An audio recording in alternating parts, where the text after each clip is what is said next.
So I want to tell you guys about this hand truck I got. It's really awesome, and it's small and lightweight, which is great because I can fold it up and put it under the bed when I'm done. But just so happens I got a bunch of packages here that I got to move. So I figured I'd show you guys. So this unfolds right here, which makes it really nice. It's extremely light, and it has 2 straps. They go across here. I only need one, so I'm just going to use one here.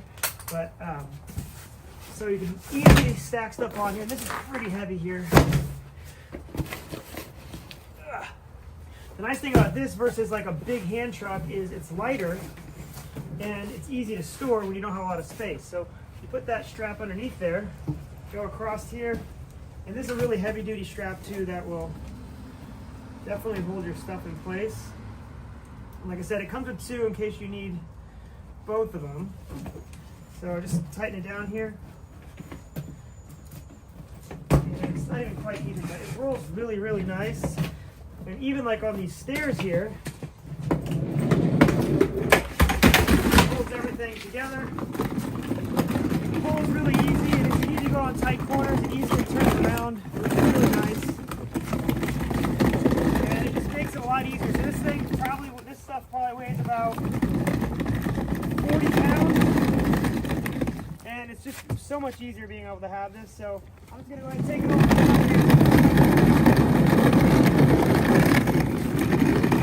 Easy to move around to get your packages from place to place. And when you're done with it, get this last one in here.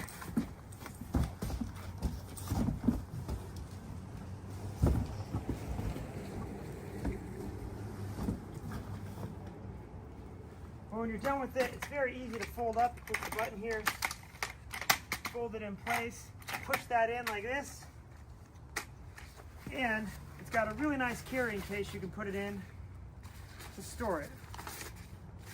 So I haven't seen any other hand trucks like that out there where it comes with a carrying case.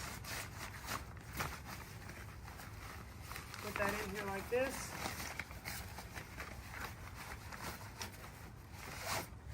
And it's good to go. Oh, then also I want to show you guys here on the bottom. So these are metal right here. They're not plastic. They're high quality. They're metal. These wheels are really nice with really good bearings, and you can also push the brakes on them and stop it. If you're on a hill and you don't want it to run away, you step on those and put the brakes. So if you're looking for a hand truck, I'd highly recommend getting this one.